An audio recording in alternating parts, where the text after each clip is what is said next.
cuán tan perjudicial es el orgullo para nuestras almas. Dios mío, haced que conozca lo que soy, y nada más necesito para llenarme de confusión y desprecio. San Agustín. Sí, estimados hermanos, para daros una idea de la gravedad de ese maldito pecado, sería preciso que Dios me permitiese ir a arrancar a Lucifer del fondo de los abismos y arrastrarle aquí hasta este lugar que ocupo, para que él mismo os pintase los horrores de ese crimen, mostrándoos los bienes que le ha arrebatado, es decir, el cielo, y los males que le ha causado, que no son otros que las penas del infierno. Ay, por un pecado que tal vez durará un solo momento, un castigo que durará toda una eternidad. Y lo más terrible de ese pecado es que, cuanto más domina al hombre, menos culpable se cree éste del mismo.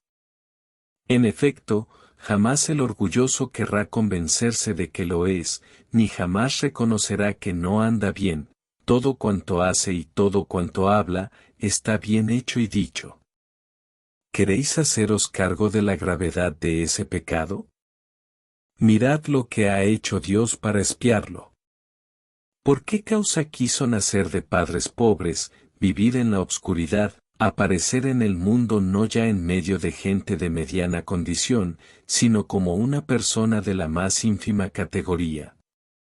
Pues porque veía que ese pecado había de tal manera ultrajado a su padre, que solamente él podía expiarlo rebajándose al estado más humillante y despreciable, cuál es el de la pobreza. Pues no hay como no poseer nada para ser despreciado de unos y rechazado de otros. Mirad cuán grandes sean los males que ese pecado ocasionó. Sin él no habría infierno. Sin dicho pecado, Adán estaría aún en el paraíso terrenal, y nosotros todos, felices, sin enfermedades ni miseria alguna de esas que a cada momento nos agobian, no habría muerte.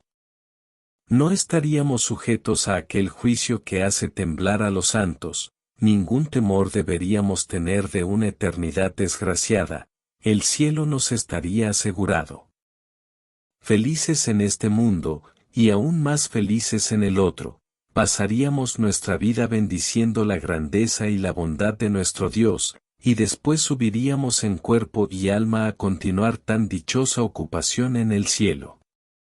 Ah. ¿Qué digo? Sin ese maldito pecado, Jesús no habría muerto.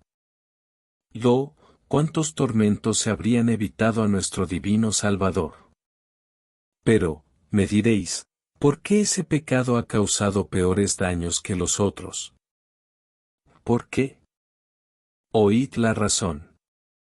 Si Lucifer y los demás ángeles malos no hubiesen caído en el pecado de orgullo, no existirían demonios, y, por consiguiente, nadie habría tentado a nuestros primeros padres. Y así ellos hubieran tenido la suerte de perseverar. No ignoro que todos los pecados ofenden a Dios, que todos los pecados mortales merecen eterno castigo, el avaro que solo piensa en atesorar riquezas, dispuesto a sacrificar la salud, la fama y hasta la misma vida para acumular dinero, con la esperanza de proveer a su porvenir, ofende sin duda a la providencia de Dios, el cual nos tiene prometido que, si nos ocupamos en servirle y amarle, Él cuidará de nosotros. El que se entrega a los excesos de la bebida hasta perder la razón, y se rebaja a un nivel inferior al de los brutos, ultraja también gravemente a Dios, que le dio los bienes para usar rectamente de ellos consagrando sus energías y su vida a servirle. El vengativo que se venga de las injurias recibidas, desprecia cruelmente a Jesucristo, que, hace ya tantos meses o quizá tantos años, le soporta sobre la tierra, y aún más, le provee de cuanto necesita, cuando solo merecería ser precipitado a las llamas del infierno.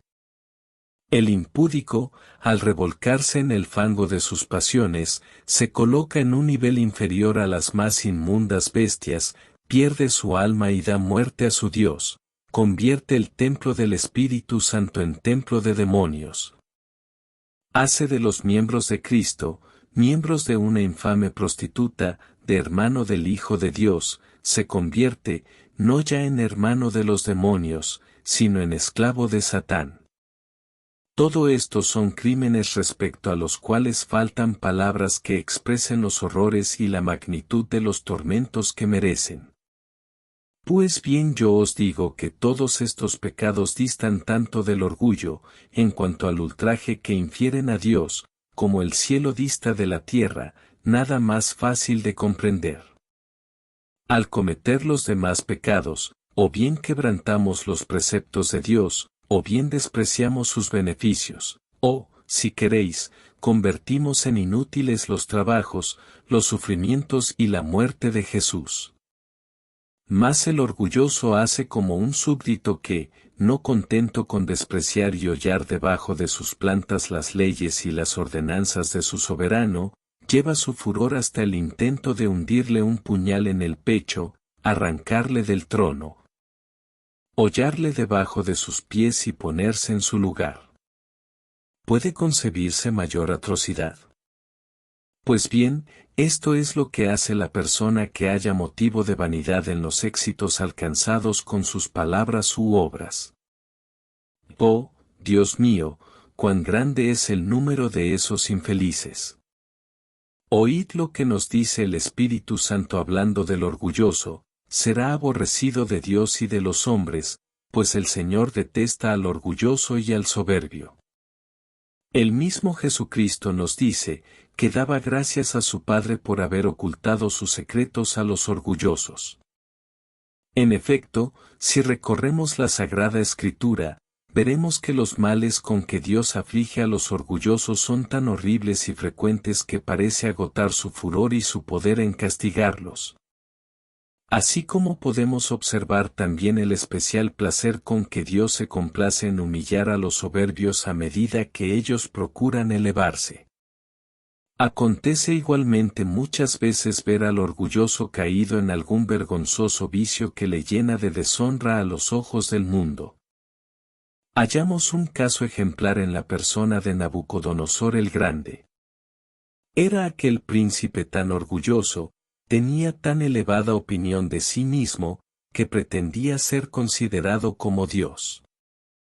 Cuando más henchido estaba con su grandeza y poderío, de repente oyó una voz de lo alto diciéndole que el Señor estaba cansado de su orgullo, y que, para darle a conocer que hay un Dios, Señor y dueño de los reinos terrenos, le sería quitado su reino y entregado a otro, que sería arrojado de la compañía de los hombres, para ir a habitar junto a las bestias feroces, donde comería hierbas y raíces cual una bestia de carga. Al momento Dios le trastornó de tal manera el cerebro, que se imaginó ser una bestia, huyó a la selva y allí llegó a conocer su pequeñez. Ved los castigos que Dios envió a Coré, Datán, Abirón y a 200 judíos notables.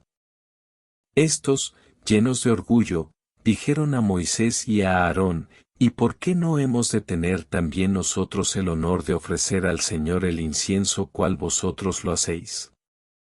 El Señor mandó a Moisés y a Aarón que todos se retirasen de ellos y de sus cosas, pues quería castigarlos. Apenas estuvieron separados, se abrió la tierra debajo de sus pies y se hundieron vivos en el infierno. Mirad a Herodes, el que hizo dar muerte a Santiago apóstol y encarceló a San Pedro. Era tan orgulloso, que un día, vestido con su indumentaria real y sentado en su trono, habló con tanta elocuencia al pueblo, que hubo quien llegó a decir: no, este que habla no es un hombre, sino un Dios. Al instante, un ángel le hirió con una tan horrible enfermedad, que los gusanos se cebaban en su cuerpo vivo, y murió como un miserable. Quiso ser tenido por Dios, y fue comido por los viles insectos. Ved también a Amán, aquel soberbio famoso, que había decretado que todo súbdito debía doblar la rodilla delante de él. Irritado y enfurecido porque Mardoqueo menospreciaba sus órdenes, hizo levantar una horca para darle muerte, pero Dios, que aborrece a los orgullosos, permitió que aquella horca sirviese para el mismo Amán. Leemos en la historia que un solitario lleno de orgullo quiso mostrar la firmeza de su fe. Habiendo ido a visitar a San Palemón, dio en su presencia grandes muestras de orgullo, hasta el punto de que el santo le dijo, caritativamente, que con tanto orgullo era muy difícil tener la fe de que blasonaba, que, no teniendo nada bueno de nosotros mismos, solo nos toca humillarnos y gemir delante de Dios pidiéndole la gracia de que no nos abandone. Mas aquel pobre ciego, en vez de aprovecharse de tan caritativa amonestación, corrió a arrojarse a un brasero encendido, y permitió Dios, para probar hasta donde llegaba su orgullo, que el fuego no le dañase. Pero, pasando algún tiempo, cayó en un pecado gravísimo y vergonzoso contra la santa virtud de la pureza. El demonio se le presentó en figura de mujer, que le instó a pecar y se sentó junto a él. Como el solitario intentase abrazarla, el demonio se arrojó sobre él, le molió a golpes y le dejó tendido y sin conocimiento en el suelo. Reconociendo, al fin, su culpa, es decir, su orgullo, volvió a visitar a San Palemón, y con lágrimas en los ojos confesó su pecado. Cosa extraña, mientras estaba hablando con el santo, el demonio se apoderó de él, le arrastró con furia y le precipitó en un horno ardiendo, donde perdió la vida. Fin del artículo.